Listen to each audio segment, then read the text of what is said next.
February 1943.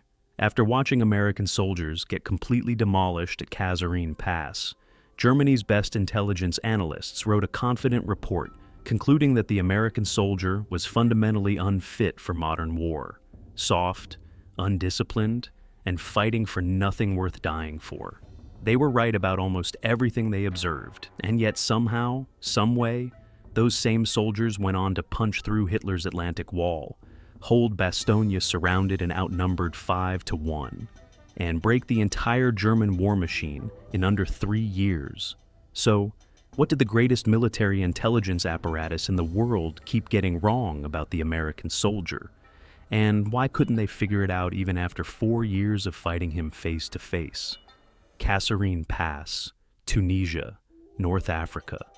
The wind came down from the mountains cold and full of sand. It stung the eyes and clogged the lungs and made it almost impossible to tell which way was forward.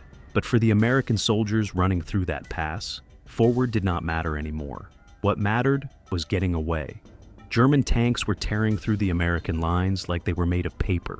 Cannons fired, men fell, trucks burned on the side of the road and sent black smoke curling up into the African sky. The noise was enormous, metal on metal, screaming engines, orders being shouted that no one could hear and no one was following anyway. In 72 hours, the American military lost 6,500 men, killed, wounded, or captured. 183 tanks were left in the sand, either burning or broken. More than 200 artillery guns were abandoned where they stood. The Americans were pushed back 50 miles in less than 3 days. The German general leading the attack was Erwin Rommel, one of the most feared commanders in the world. And when it was over, he barely seemed impressed. It had been too easy. Now here's the thing you clicked on this video to find out. Germany spent the entire rest of the war trying to figure out the American soldier. Their best minds worked on it, their top spies studied it, their finest generals debated it, and they never cracked it. This is that story. Back in Berlin, inside a building full of polished floors and long wooden tables covered in maps, the men in charge of German military intelligence sat down to write their report. They called themselves the OKW, the Supreme Command of the German Armed Forces. These were serious, educated men who had studied war their whole lives. And after Kasserine, they felt very sure about one thing. The American soldier was not a real soldier. He was soft. He grew up in a country where life was comfortable. He did not come from a family that had fought for generations. He did not believe in something big enough to die for. He was, in their words, a civilian with a gun. Field Marshal Wilhelm Keitel signed off on the report. General Alfred Jodl told Hitler the same thing in person. The Americans, they said, simply did not have the spirit for this kind of war. One man was not so sure. His name was Alexis von Roena. On the surface, he looked like every other officer of the old kind, the kind that came from old money and old traditions. He wore his uniform like he had been born in it. He ran a division of German intelligence called Foreign Armies West, the group responsible for watching and studying the armies of Britain, France, and the United States. Hitler considered him one of his most trusted intelligence analysts. What Hitler did not know was that von Roena despised him. Von Roena was a committed Christian with beliefs that put him in direct opposition to everything the Nazi regime stood for. He had watched what the SS did in Poland, and it had hardened something inside him into quiet, determined resistance. He was living a double life, wearing the uniform of the regime while working carefully and invisibly against it from the inside. He would spend years feeding Hitler deliberately false intelligence, inflating Allied troop numbers, validating planted deceptions, helping to steer the most powerful military machine in Europe away from the truth. But in early March of 1943, sitting at his desk in the days after Kasserine, something genuinely puzzled him in a way that had nothing to do with deception. It was something he had not manufactured, something he had simply observed. A stack of papers had landed in front of him. Interrogation reports. After any battle, both sides questioned the prisoners they capture, hoping to learn something useful. Germany had captured several hundred American soldiers in the chaos of the pass. The German interrogators sat down with these men, expecting to find what they always found after a crushing defeat. Broken men, quiet men, Men who were glad to be alive and willing to talk just to feel safe. But here is where the story takes its first unexpected turn. And it is the turn that changes everything. The reports kept using the same word over and over. The Americans were angry, not scared, not defeated. Angry. They were furious at their own officers for making mistakes. They were furious at themselves for running. They were already arguing about what had gone wrong, already talking about what they would do differently, already saying next time, like a rematch was something they were personally owed. One interrogator wrote in his notes, and you can almost hear the bewilderment in his words, that the Americans did not seem to understand that they had lost. Von Roen read that line slowly, then he read it again. He picked up his pen and drew a line underneath it. His colleagues at headquarters had already moved on. The report was filed. The conclusion was reached. Americans were weak. Case closed. Germany's top generals had spent years watching the armies of France, Poland, Belgium, and the Soviet Union collapse under pressure. They had a clear model for how defeated soldiers behaved. The Americans did not match it, but nobody seemed to want to ask why. The reasons Germany felt confident made sense on the surface. America had no deep military tradition the way Germany did. American officers were not trained from boyhood in strict military academies. American soldiers openly complained about their superiors, sometimes directly in front of them, which in the German army could mean a court-martial. They had no single unifying idea to fight for, no ideology binding them together. They were farmers and mechanics and salesmen who had been handed rifles and sent across an ocean to fight in a war many of them could not fully explain. And yet, 3 weeks after Kasserine, a new American general named George Patton took command of the American forces in North Africa. Von Roano's sources began sending back unusual reports almost immediately.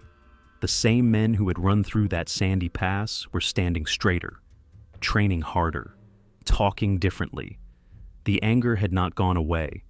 It was still there, but now it had somewhere to go. Von Roen looked at the interrogation report one more time. He thought about that single word his men had written down. Angry. He had read about defeated armies his whole life. Defeated armies got quiet. Defeated armies turned inward and small. These men were getting louder. He did not know yet what that meant, but it stayed with him, like a splinter he could not quite reach. He pulled out an empty folder and began placing reports inside it. No label, just a growing collection of things that refused to fit the model Germany had built. He had no idea how thick that folder was going to get. March 1943. The desert around Gafsa and El Ghatar, Tunisia, was brown and flat, and the sun hammered down during the day, while the nights turned cold so fast it made your teeth ache. American soldiers dug holes in the cracked earth and waited. They knew what had happened at Kasserine. Their new general made sure they never forgot it for a single hour.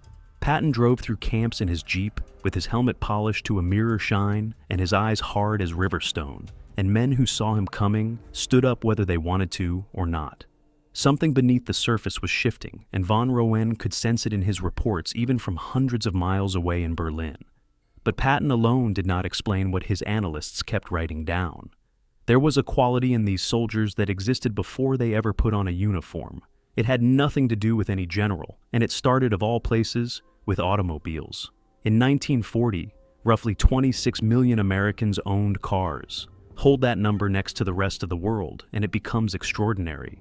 In Germany, one car existed for every 50 people. In the Soviet Union, personal vehicles were almost non-existent for ordinary citizens. In America, they were everywhere. In small towns and big cities, in driveways and dirt roads and open fields. American boys grew up around engines. They learned to take them apart before they were old enough to sit behind a wheel. They learned that when something broke, you did not wait for someone qualified to arrive. You looked at the broken thing, figured out what it needed, found the nearest part that might work, and you tried.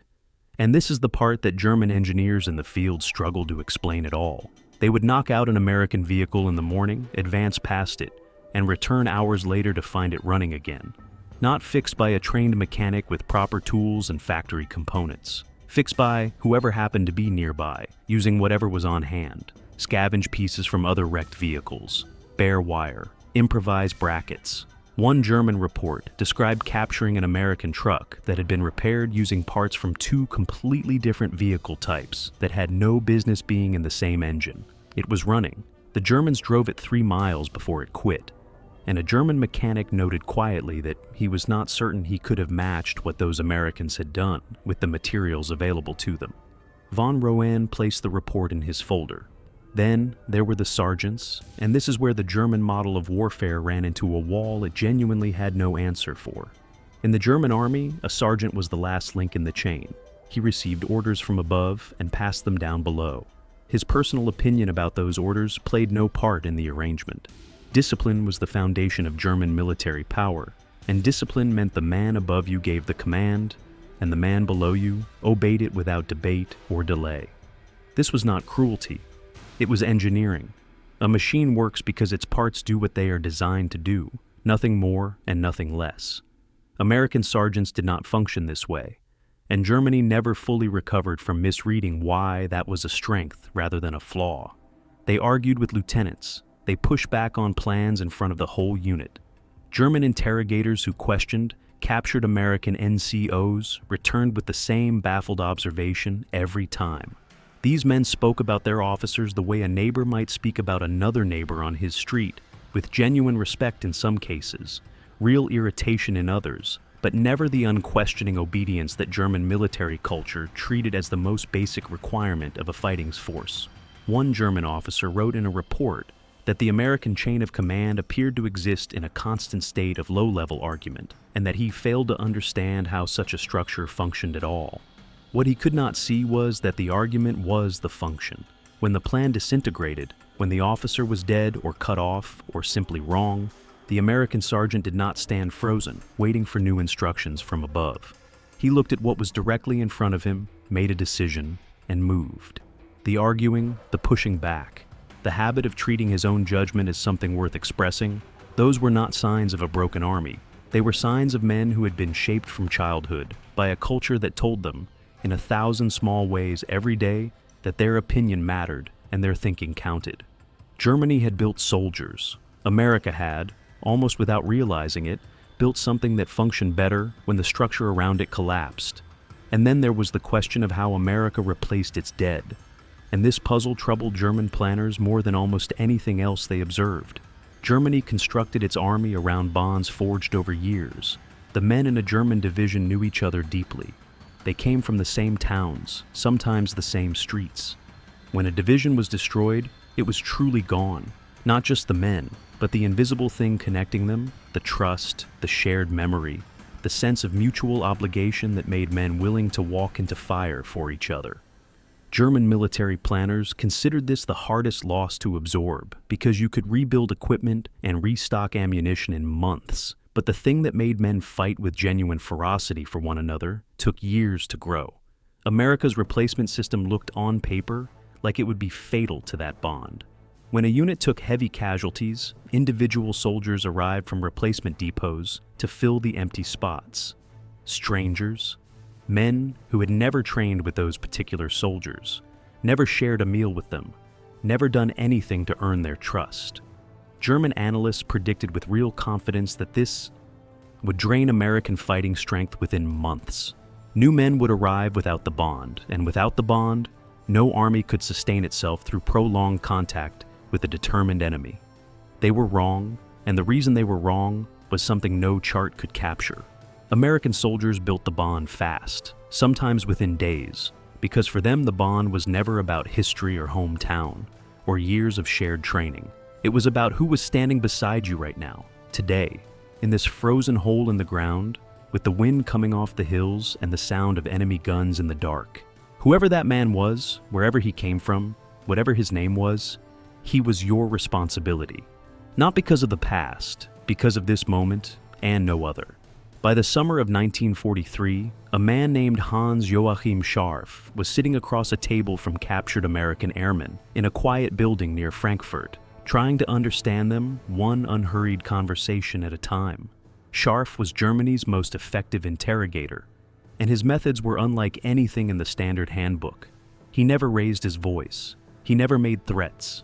He took men on long walks through pine forests, talked about baseball standings and jazz musicians and the names of American cities he had visited before the war turned everything. He was warm and funny and disarming, and it worked. He consistently pulled information from American prisoners that harsher interrogators failed to obtain through far more aggressive means. But one question came back empty every single time, and that question is the heart of this entire story. When Scharf asked American airmen why they were fighting, the answers never touched ideology, not democracy, not America as an idea, not Roosevelt, not freedom, not any large abstract principle worth dying for. Just my crew, my guys. I could not let them down. Scharf wrote in his private notes that he found this answer both disarmingly simple and completely impossible to work around. You could challenge a man's belief in a cause. You could plant doubt about an ideology, but you had no angle of attack against a man's loyalty to the specific living human beings depending on him at that moment. There was no lever to pull. He wrote, "I do not know what to make of this." Von Roen read Scharf's summary reports and added them to his folder. The contemptuous phrase that had filled German staff reports since Kasserine, the one about civilians with guns, had gone quiet. A new phrase was appearing in its place across Wehrmacht intelligence documents. Unexpectedly adaptable. Von Roene looked at his folder. It was growing heavier by the week, and the story it was building toward was one that German headquarters was not yet ready to read. June 6th, 1944, 6:30 in the morning. Omaha Beach, Normandy, France. The water was cold and the color of steel, and it came in fast and hard. The waves were running 3 to 5 feet, higher than anyone had planned for, and the landing craft were slamming against them with a noise like distant artillery. Inside those flat-bottom metal boats, American soldiers stood packed so tightly they could feel the men beside them shaking. Some were praying, some were sick over the sides, some stood completely still, staring at the closed ramp ahead of them, knowing that in a matter of seconds it would drop, and they would have to run straight into everything Germany had spent 4 years building to destroy them. Rommel had done his work with frightening thoroughness. The Atlantic Wall was not simply concrete and barbed wire. It was a precisely engineered killing system, designed by men who had studied warfare their entire professional lives. Guns at the tops of the bluffs could fire down at any angle onto the exposed beach below. Wooden stakes had been driven into the sand with contact explosives wired to their tops. Steel obstacles sat submerged just offshore, angled to tear open the hulls of landing craft before they reached the sand. Rommel had told his commanders that if the Allies were not stopped within the first 24 hours, the war in the West was lost for Germany. He believed it completely, and on every map and every German command post along the Norman coastline, stopping the invasion looked entirely achievable. What Rommel did not know was that one of Hitler's most trusted intelligence analysts had spent months quietly helping to make sure the invasion would succeed. Von Roene had taken Allied deception plans, fake troop numbers, planted intelligence about phantom armies, and fed them to Hitler as verified fact. He had convinced the German High Command that the real invasion would come at Pas de Calais, not Normandy. When the landing craft hit the water on June 6th, massive German reserves were sitting 150 miles away, waiting for an attack that was never coming. Von Roene had helped build that gap with his own hands. Then the morning started coming apart for the Americans anyway, and not because of anything Germany had done right.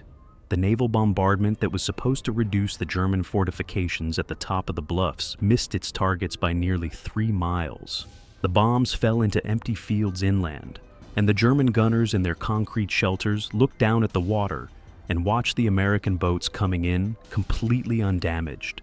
The special amphibious tanks that engineers had designed specifically to swim ashore and clear a path for the infantry were launched too far out in seas, too violent for them to survive.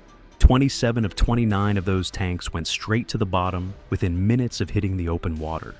The men inside, most of them never surfaced. The soldiers in the first wave reached the beach with almost none of the protection they had been promised. Officers died in the opening seconds. Radios went under and went silent. Smoke and spray cut visibility to a matter of feet. German defenders watched from the bluffs with something close to disbelief. By every calculation of their training, what they were seeing below them should have ended the American attack within the first hour. The water behind the advancing boats was full of wreckage. The sand ahead was filling with the dead. The living were pinned behind steel obstacles no bigger than a man, unable to go forward and unable to go back. Now, here is the moment the whole story turns on, and you need to watch it closely. A colonel named George Taylor walked along that beach, through the smoke, through the noise, past the bodies of men who had landed ahead of him. And he said something loud enough to cut through everything else happening on that shore. He said there were two kinds of people staying on Omaha Beach, the dead and those who were about to join them. Then he said, "Now let's get the hell out of here." Men began to move, not because a plan told them to. The plan no longer existed, not because orders came down from above. Most of the officers above them were gone. They moved because the man beside them moved, and they were not going to allow that man to go forward alone. Small groups found gaps in the obstacles and pushed through. Those groups signaled to other groups. One section reached the base of the bluff and began climbing the rock face with bare hands. Another section followed, then another. By the time darkness settled over Normandy on June 6th, American forces had broken through the fortifications that Rommel had spent 2 years building. German commanders sent back radio messages their headquarters did not know how to answer. One staff officer filed a simple, almost resigned note. The Americans cannot be predicted when their plan fails, because they refuse to acknowledge that it has. Germany had a precise understanding of what a beaten army looked like. It had seen beaten armies across most of a continent. What it kept encountering instead was this. But the beaches were only the first layer of the puzzle. What came next nearly stopped the American advance entirely, and the solution that emerged is one of the most remarkable improvised moments of the entire war. The bocage country of Normandy's interior was covered in earthen hedgerows that French farmers had been building and reinforcing for 1,000 years. These were not simple hedges. They were walls, packed earth, and ancient roots, some growing to 6 feet in height and 4 feet through at the base. Every field they enclosed became a separate defensive position.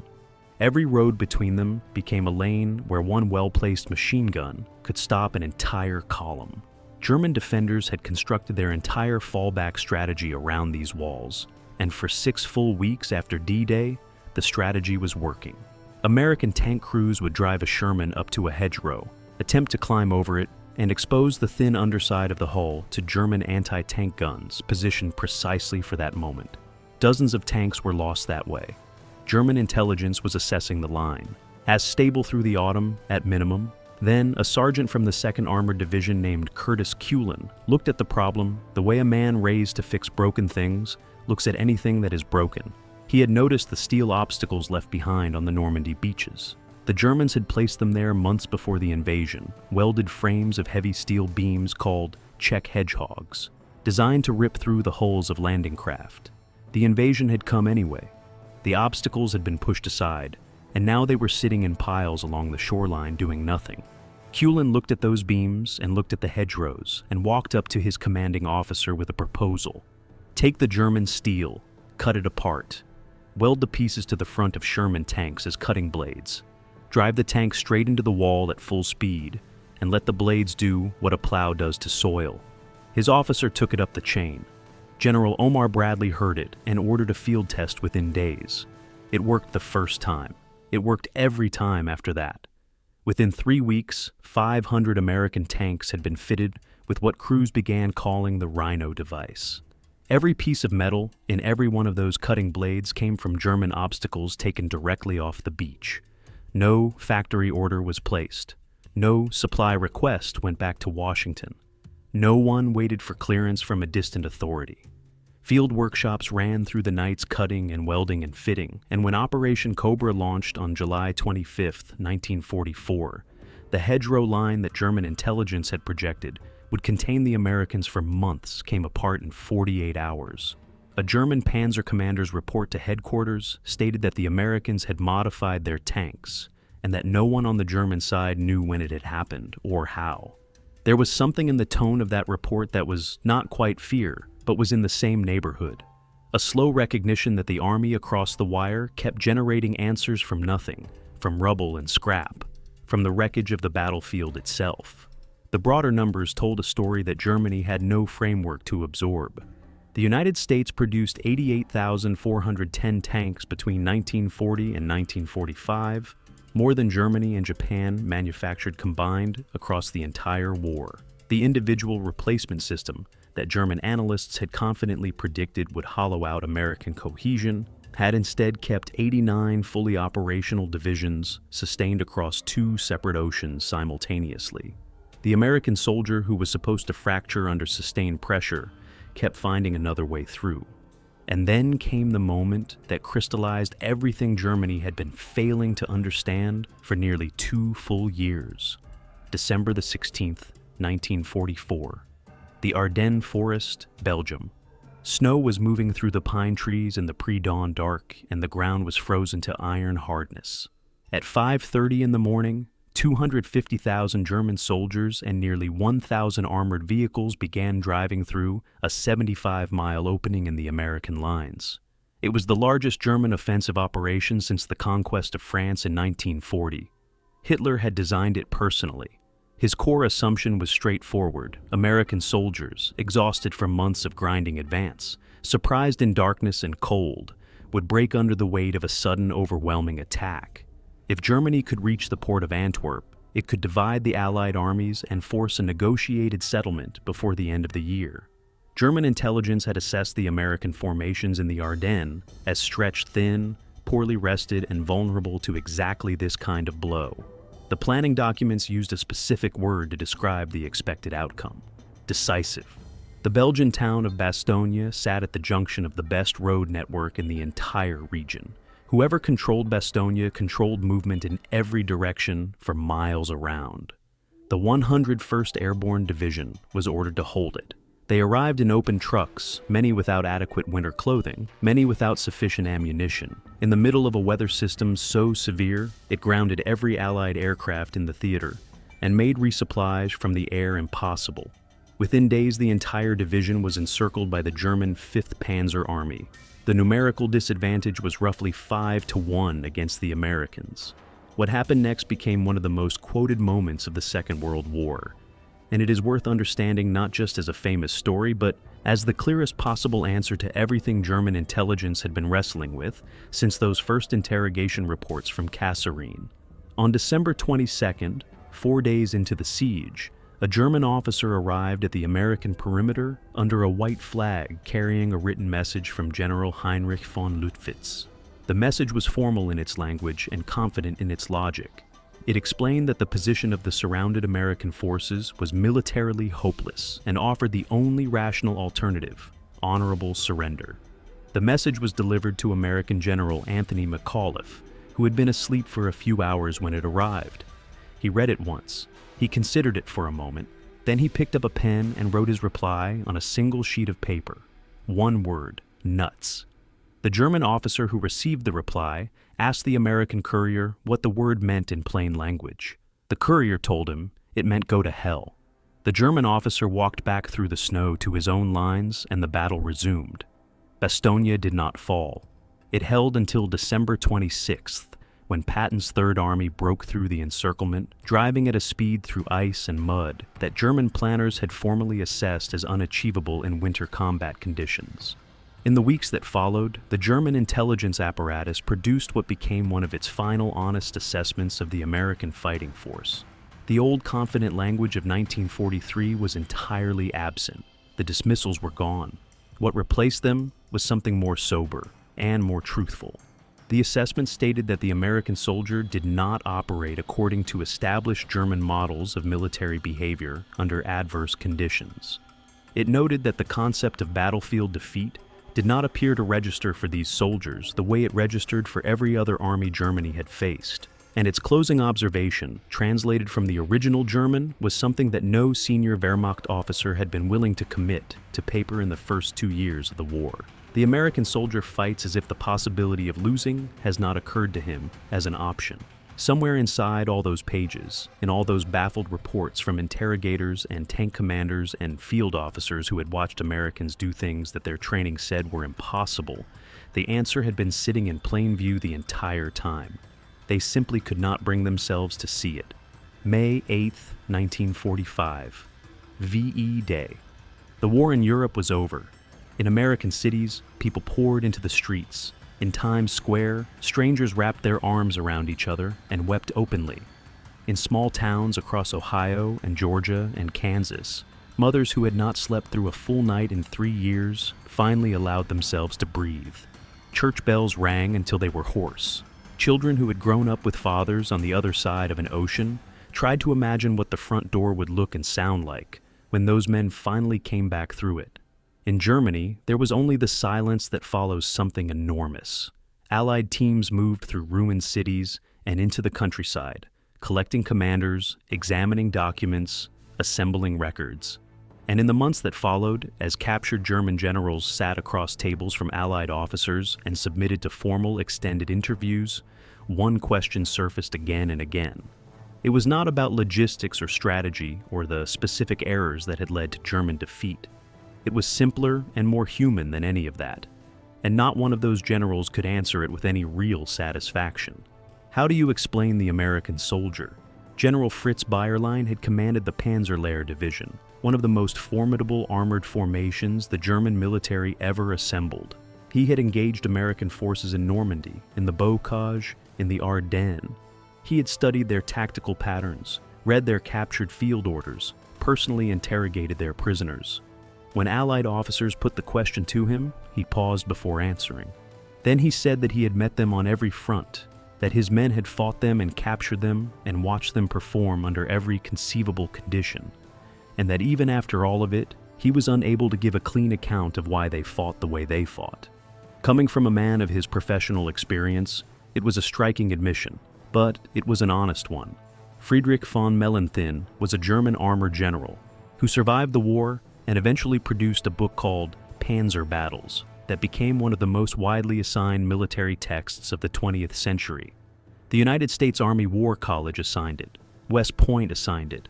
Officers around the world read it. And in its pages, von Mellenthin devoted careful attention to what he called the American military paradox.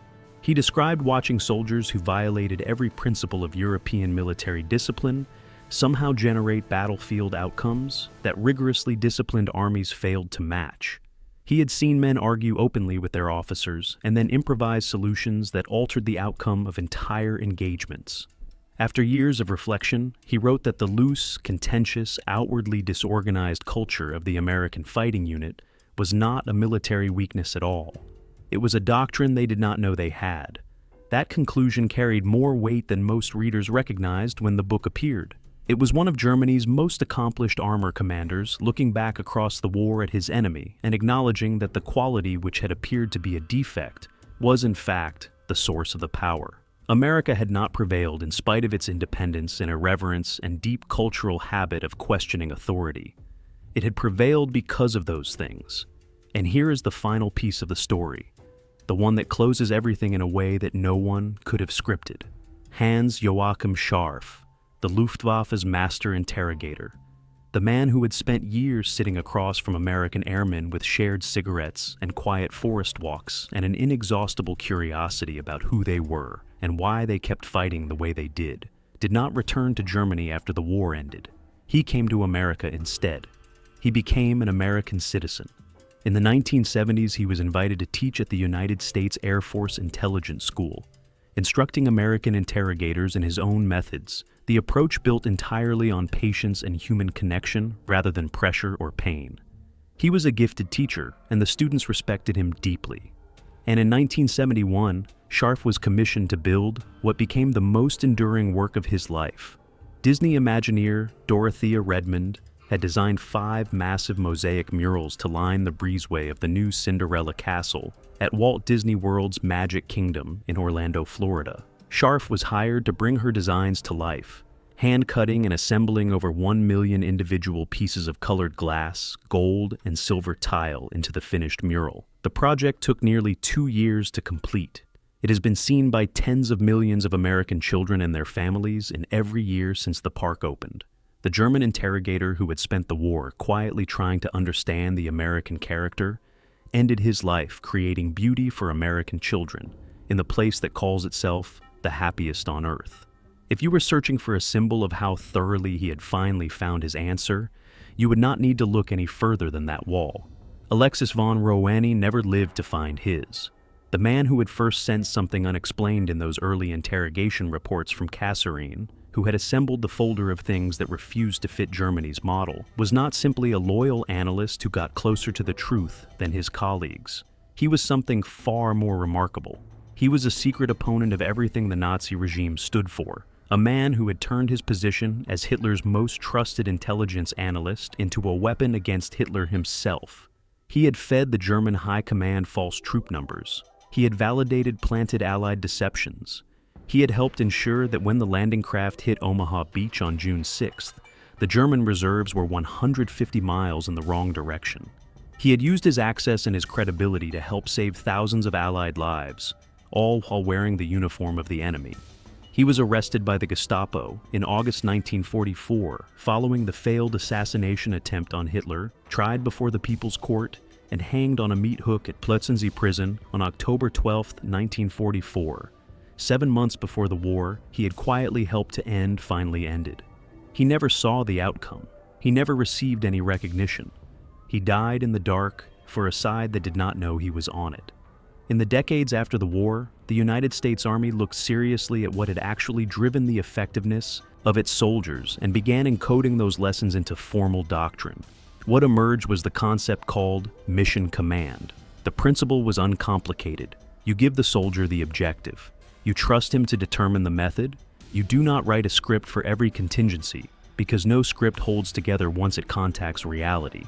You build in him the confidence and the judgment to act decisively when the structure around him comes apart, because it always comes apart. What you want at that moment is not a man standing still waiting for instructions. What you want is a man who already understands what matters and is already in motion. The Army established the Sergeant Major Academy. The NCO Corps was formally named the backbone of the force. The qualities that German officers had cataloged as failures of discipline were recognized at last for what they had always been: a different architecture of strength, built not on the foundation of obedience, but on the foundation of individual ownership. If this story surprised you, there are more like it on this channel. Every one of them is about the moments history almost got wrong and the people who refused to let it. The qualities that baffled German intelligence in 1943 did not return to a locked cabinet when the men came home. They went back to the workshops and garages and university laboratories and cramped offices where someone with no particular credentials and no institutional permission decided to attempt something the established experts had dismissed. They showed up at NASA in 1969. They showed up in the garages of Silicon Valley through the 1970s and 1980s. They show up today in every room where someone looks at a broken or impossible thing and decides, without waiting to be told it is acceptable to try, that they are going to take a crack at it anyway. Germany engineered one of the most technically sophisticated military machines in recorded history. It trained its soldiers to execute with precision, to follow with discipline, to perform within a system of such quality that it came within reach of dominating an entire continent. And it still could not defeat an army of mechanics and farmers and salesmen who had grown up around kitchen table arguments and broken down engines and a bone-deep conviction, inherited and reinforced every single day of their lives, that their own judgment was worth something. The greatest failure of German intelligence in the Second World War was not a miscalculation about weapons or strategy or manpower.